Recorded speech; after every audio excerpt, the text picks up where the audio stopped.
Serious. What's the scariest thing you've lived through? Don't forget to like, share, and subscribe. Steroid-induced psychosis. I have brain cancer and had to take dexamethasone, and I have a super rare reaction where I went crazy and was having hallucinations which made me think I was trapped in hell. I don't remember most of what took place, but from what I do remember, it was absolutely terrifying. My dad committed suicide by carbon monoxide poisoning, and I found him. It was scary in that I didn't know what to do. I couldn't logically process at the time he was already dead, and I thought I could take some measure and save him. When a volcano erupted, I was climbing towards it. After roughly 20 minutes and many kilometers of frenzied running, I should have been okay, but I'm from Saskatchewan and we don't have volcanoes, so I had no idea. Added bonus, I'd had a mastectomy 4 weeks prior and wasn't supposed to do any exercise for another 2. On the lava rocks, I collapsed and ate shit.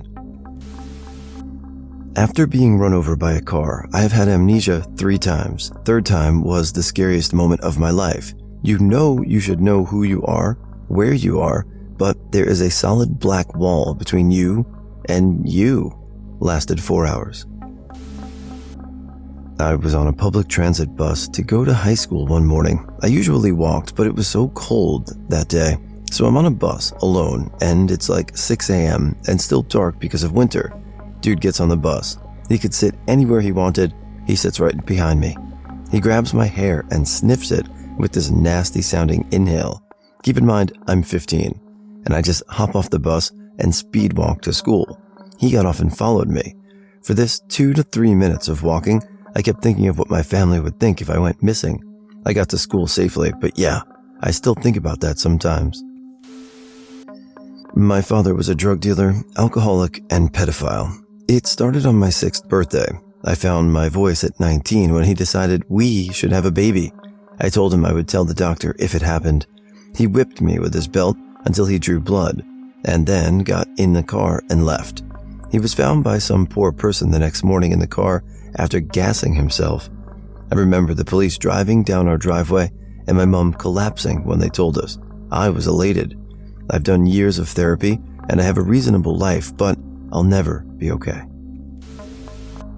Waiting to find out whether or not my 2 best friends survived 2 separate near-death experiences. One was supposed to be at the Pulse nightclub the night of the shooting, but canceled his plans at the last moment. I woke up to headlines about the shooting on my phone the next morning. The other was rescued from a suicide attempt, and there was about 4 hours between her being taken to the hospital and stabilized. Just waiting for hours, sitting by my phone, waiting for any news was agony. I've lived through some traumatizing stuff, having a history of childhood sexual abuse, and nothing was worse than the span of time when I thought I'd lost my system of unconditional love and support. My mother's mental illness and delusions when I was a kid. I remember one time when she made me and my sister sleep in bed with her because she saw demons hovering around our bedroom windows, trying to get in. I woke up to find her staring down at me and my sister with a butcher's knife in her hand. She was smiling, but there were tears running down her face. I just closed my eyes and pretended to sleep. Stuff like that for years of our childhood. When she finally abandoned us, I felt so much guilt at how relieved and happy I felt that she was gone. The one time I was in a car wreck, just the whole feeling of the forces of the impact, feeling like you're in slow-mo, the glass hitting your face, head hitting the airbag, and mostly the feeling of not being in control. But other than being hit by a truck, made it out okay, only a few cuts from the glass. My father is a pedophile and probably a sociopath. He molested and raped my older sister, who is now dead, in part because of that trauma. In 2004, he and my mom adopted my sister from China, and he touched her from at least age 3. My mom finally got the guts to go to the cops in 2008. She had known since the late 90s what was going on, but was terrified of my father, who repeatedly told her he would kill her and no one else would love her. After he went to prison, our lives just fell apart. My mom was addicted to Valium and just wasn't there for us. Typhoons in the Philippines. I could see rooftops blown away easily. One almost hit my apartment, but a light pole luckily was in the way to block it. The next morning, a ton of debris were in our walkways of my apartment, and we couldn't leave our campus. Water and electricity were out for more than a week. Thank goodness my brother and I had personal lanterns we had brought from America. In the last week I lived with my father, I was 90% sure he would kill my mother, my sister, and I at any night with his gun. At Christmas on 2017, he put a hose in his mouth and the other part in the exhaust pipe of his car. No, he didn't try to kill himself, but draw attention. When my mother saw him, she knew it was the last straw, and we had to leave the house immediately. The cops arrived 1 hour later, and my father was really drunk. I couldn't sleep that night, because in the hurry, I had to leave my cat with him. I cried all night, feeling so guilty for leaving them. The next day, we went back with people to help us, and thank God my cat was okay. Now he lives with us, and I've never been happier in my life. My mother divorced him, and my sister and I live with her. The last week I spoke to my mother and confessed to her why I was sure my father would have killed us if we stayed 1 week more. My mother confessed she was sure he would have killed us if we stayed even less than a week. My mom came very, very close to falling off a cliff at Canyonlands National Park once. That was a terrifying moment. It took us both the rest of the day to recover emotionally, and it turned out she'd broken her ankle, at least it wasn't her neck. I also came quite close to committing suicide once. I'm not sure which plan I would have tried. Those details are gone from my memory, which is probably for the best. But it was very scary to be in that place and feel so out of control. Obviously, I didn't do it, and I'm glad for that now. I was able to stall until the feeling passed, made sure I was around other people. Nothing is quite so final as death, so my other scary experiences don't measure up on balance. I've also had other brushes with death that didn't feel scary because at the time I couldn't process them enough to be afraid. One day, my mom called telling me, "The cops are surrounding your dad's house. He's outside in cuffs, covered in blood. Are stepmom and the kids okay?" And I went into a panic. I drove like a madman. My stepmom met me at the home, and my siblings were luckily at school. My dad had beat my uncle to a pulp and shot him. He's alive, praise goodness.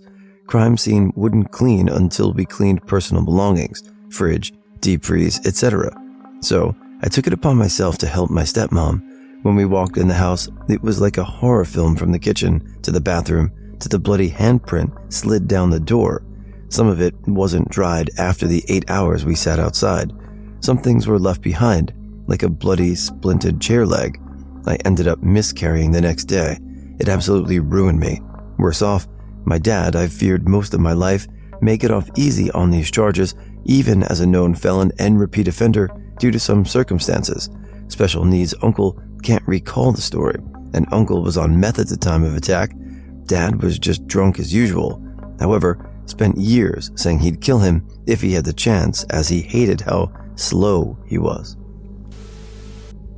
I went through a school shooting. It doesn't bother me much anymore, but I still remember the shots, the screams, and all the kids crying and looking for their siblings, trying to get enough signal to call their parents. People who were so goofy and lighthearted that morning were sobbing on the ground. Others just looked numb. I'll never forget the one kid, who was an ass to everyone, just sat down next to me, held my hand, and told me that everything was going to be okay. I went onto the verruckt water slide at Schlittelbahn. If it sounds familiar, it was the water slide that was the tallest water slide in 2014 and was also the same water slide that a young boy died from decapitation. I went on this ride a month before the boy died. So, the ride had a narrow raft that had 3 seats in a single row.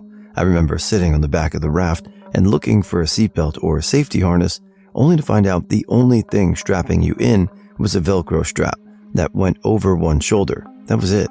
And as soon as we went down the first drop, the Velcro strap instantly came undone, and I started to feel myself lift out of my seat. Horrified, it felt as time moved slowly as I grabbed onto these somewhat loose, cheap nylon straps that were supposed to pass as handles, but they were so loose that I ended up gripping onto the inner material of the raft as hard as I could, and agonizing on the fact that I had to go through another drop. The ride itself was less than a minute long, but it felt so much longer. Once we reached the bottom of the slide, I sat there momentarily stunned at what just happened, and The rest of my family that was waiting at the end of the slide came up to me unaware of what had just happened and was shocked when they saw me still sitting in the raft, trembling and tears streaming down my face. When I told my family what happened, we informed the lifeguard that was monitoring at the bottom of the slide, and they said they would report the raft I was on and inspect it. I was in shock the rest of the time at the water park and didn't go on any other rides after that either.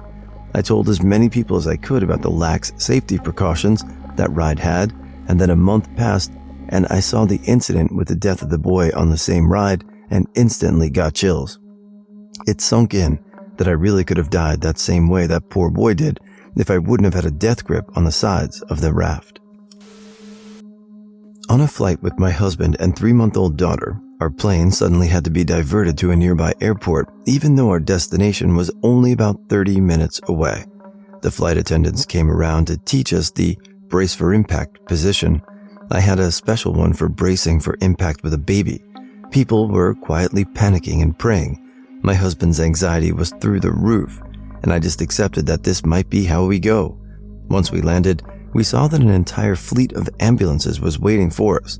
The guy in front of us just turned and said, "Well, that's reassuring." There was a lot of speculation once we got off the plane, but I never found out what had happened. During my high school years, 1999 to 2002, my class experienced 8 student deaths: car wrecks, cancer, suicide, Columbine, and 9/11. No extra counseling from our school. We literally went back-to-back funerals, then sat through a full day of school the very next day. 2 kids were killed in the same accident. I'm 37 and I still haven't recovered. My 2-year-old being diagnosed with cancer, coming up on the 3rd anniversary of his diagnosis, and he's still fighting. But every once in a while, the knowledge of how quickly it could go south hits me in this wave of fear and panic and helpless desperation. The day he was diagnosed, I took him to his doctor because he had this black eye that wasn't getting better. She is usually completely unflappable, but that morning she panicked and sent me to the children's hospital immediately. That was the worst car ride of my life because I knew right then and there that our worst fears were true. Fuck cancer.